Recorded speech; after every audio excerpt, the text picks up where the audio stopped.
আজকে দেখাবো হচ্ছে আমি কিভাবে আমার বেলি ফ্যাট এবং আন্ডারআর্মসের এক্সট্রা ফ্যাট কমাই। তো আপনারাও বাড়িতে এইভাবে এক্সারসাইজ করলে আপনাদের বেলি ফ্যাটটা সুন্দর হবে আর হচ্ছে আন্ডারআর্মসের এক্সট্রা ফ্যাটটা কমবে। তো আমি এইভাবে এক্সারসাইজ করি। প্রথমে হাত দুটোকে উপরে তুলবেন, দিয়ে 1 2 3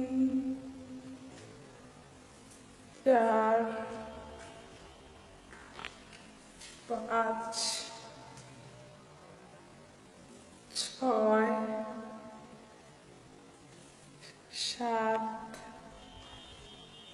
8 9 10 11 12 13 14 15 16 17 18 19 20। তো আমি তো এইভাবেই করি 20 বার। এটা হচ্ছে 5 সেট করে করবেন, প্রতিদিন করবেন, দেখবেন আপনাদেরও বেলি ফ্যাট কমে যাবে এবং আন্ডারআর্মসের যে এক্সট্রা ফ্যাট ওটাও কমে যাবে।